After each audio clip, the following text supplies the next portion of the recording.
আমাদের পাড়ার এই সাধারণ কুকুরগুলোকে এইভাবে বিষ খাইয়ে মেরে দেওয়া হচ্ছে, একের পর এক কুকুরগুলোকে বিষ খাইয়ে মেরে দেওয়া হচ্ছে।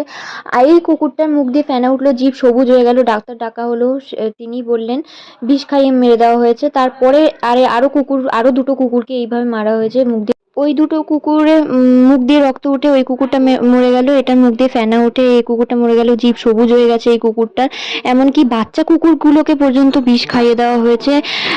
এই বাচ্চা কুকুরগুলোর মাগুলোকে মেরে দেওয়া হয়েছে। এইভাবে একের পর এক কুকুরগুলোকে মেরে দেওয়া হচ্ছে। এমনকি যে দুটো কুকুর বেঁচে আছে সেই দুটো কুকুর নিয়ে আমাদের এই বর্তমানে ভয় হচ্ছে যে ওই কুকুর দুটোকে হয়তো মেরে দেবে। তাই জন্য আমরা সাধারণ মানুষের কাছে সাহায্য চাইছি, যারা ডগ লাভার্স আছেন তাদের কাছে সাহায্য চাইছি। ঠিকানা হচ্ছে হাওড়া জেলার অন্তর্গত বাউরিয়ার চড়কতলা মাঠ। আপনারা প্লিজ আমাদের সাহায্য করুন, যাতে যে বাচ্চা দুটো বেঁচে আছে ওই দুটো বাচ্চাকে যেন আমরা বাঁচাতে পারি। এই কুকুরগুলোকে এইভাবে মারা হচ্ছে চোখের সামনে। এমনকি বাচ্চাটা তার মানে মৃত মায়ের কাছে গিয়েই বসে আছে, সেখান থেকে আসছে না। তো আমরা প্লিজ সাহায্য চাইছি, আপনারা যারা আছেন, যারা এই সাথে যুক্ত আছেন, প্লিজ আমাদের হেল্প করুন যাতে এদের বাঁচাতে পারি আমরা।